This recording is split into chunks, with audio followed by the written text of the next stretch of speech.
Hello, I'm John Robinson and this is Samples to Symphonies. How do you humanise a performance made of instrument samples? How do you simulate players to sound not like clones of each other but like individuals? How do you make your virtual orchestra realistic? I'm going to offer 18 answers or tips for sounding human. They'll be in 3 groups of 6, 3 different perspectives, so not every tip will fit your situation. Some will, hopefully most. The first perspective is performing orchestral music in a digital audio workstation, or DAW, something thousands of musicians have done, so there's lots of online commentary. Here, for example, is VI Control, a forum about virtual instruments. This is a thread on making MIDI orchestration realistic. There are 15 pages of advice. There are also many great videos and channels on YouTube about getting realistic orchestral sounds from a DAW. As an example, Guy Michelmore. A quote, "What you need to do to make your music sound more realistic is use as many articulations as possible. In other words, each note has to be crafted just like a real musician would play it." Those words come from this video. You can see Guy's going to talk about dynamics, legato and so on. So there's lots of advice out there. Here's a distillation. Remember, this is for DAWs where you play in each line, usually from a keyboard that provides real-time control of expression and where you can then individually modify the control parameters from timing to dynamics to vibrato. 1.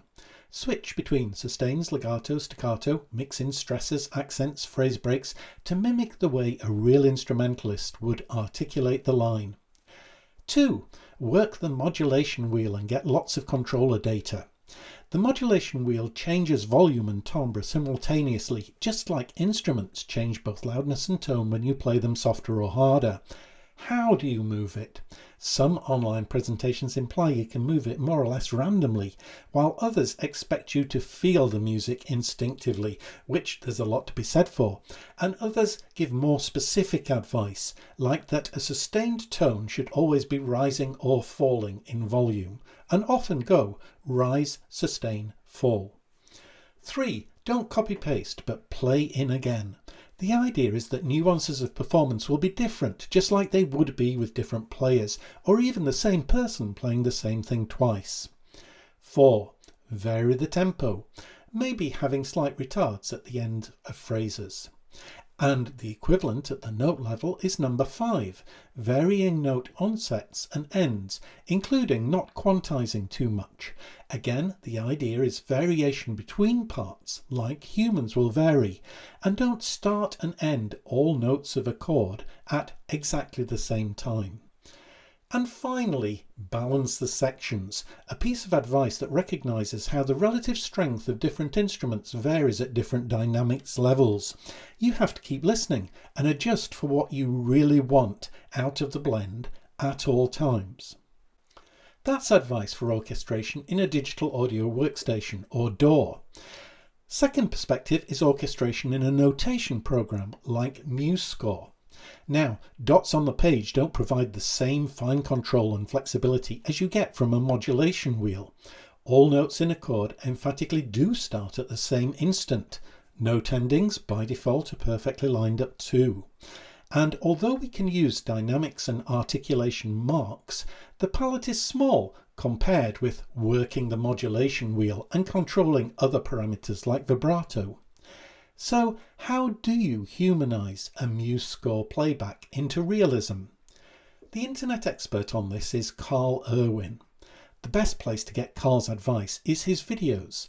There are links below, and here's a snippet from one. So these are some tricks to getting some realism.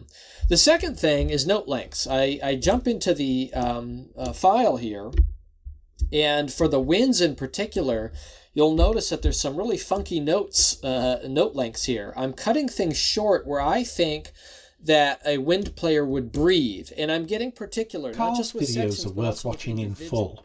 I'm going to pull out 6 key pieces of advice as the notation program perspective. Number 1. Use the mixer's pan and reverb controls to place instruments in stereo space. 2. Double string sections with soloists, mixed down. This gives a blend of the ensemble and solo sounds. 3. Simulate breathing by shortening some long notes, and do this differently for different players. 4. Create artificial inaccuracy on short notes, especially in repeated notes like tremolos. 5. Mix in additional articulations like staccato and tenuto. 6. Add expressive dynamics. The ragged endings of recommendation 3, the inaccuracies of 4, and at least partly Carl's approach to numbers 5 and 6 put small, almost random variation between players at the heart of his approach to realism. There's a cost. The playback score is messier than the original For Humans score, which doesn't matter. Or does it? I'll come back to this for the last of my own recommendations. Carl uses MuseScore for composing, and he has some great work online.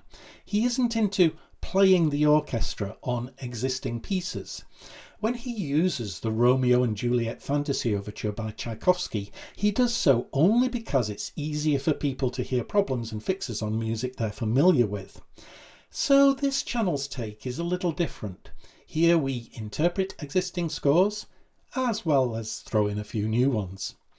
So after a set of tips on door realism and a set on notation program realism, in each case drawn from genuine experts, the final list of tips comes from some amateur with a YouTube channel who's trying to play symphonies with samples. Although billed as tips from the Samples to Symphonies perspective, it's not as though these are all new insights. Rather, I've chosen tips that round out the 2 sets of 6 we've seen already. So, here goes. 1. Imitate to learn how to play your instruments. Unlike a real instrumentalist, you don't need to practice for dexterity or virtuosity. There's a lot you can fake in a DAW, and a notation program is even further removed from the physical act of playing. But you should aim for the intonation, articulation, control of real players so you sound like a native. And for that, I recommend imitation. Choose your favourite solos in each instrument and perform them, whether keyboard and mod wheel input to a DAW or adjusting the tempo, dynamics and articulation in a notation program. Compare with recordings of great performers and try to emulate them. 2. Pre-performance. Now we come to a particular piece of music. A great way to prepare, not just for realism but for interpretation, is by immersing yourself in the work as a whole. If you're playing old music, you can listen and move to previous interpretations. If you can, play the piece through. My old-fashioned analog instrument is a piano. There are often piano or playable score reductions of existing pieces. With Muse Sounds, you can put the score in concert pitch, identify melody and bass lines in different instruments and highlight them or extract them into a 2-stave score. Then you play the whole thing a few times. Whether old or new music, when you pre-perform, you engage with the whole piece in real time.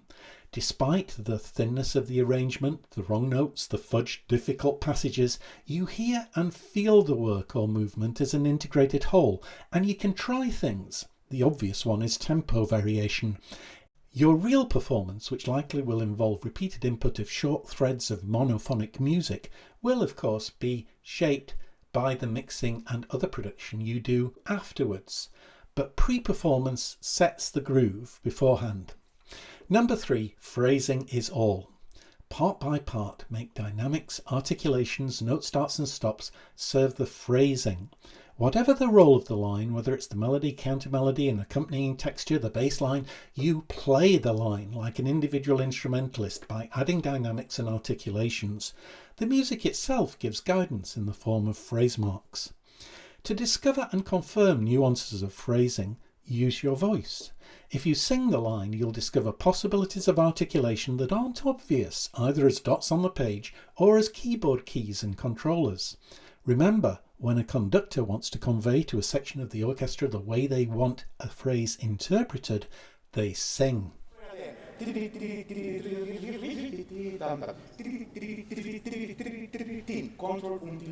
Tip 3 clearly overlaps with advice in the other lists, but the point is the primacy of phrasing. Yes, if human players don't breathe, they die. But the only way your virtual instrumentalists will die is with shame at vulgar phrasing. Now, orchestral scores are big and heavy, so you have to focus your attention, and that's the point of tips 4 and 5. Tip 4 on solos, lines that are taken by an individual instrument and meant to stand out.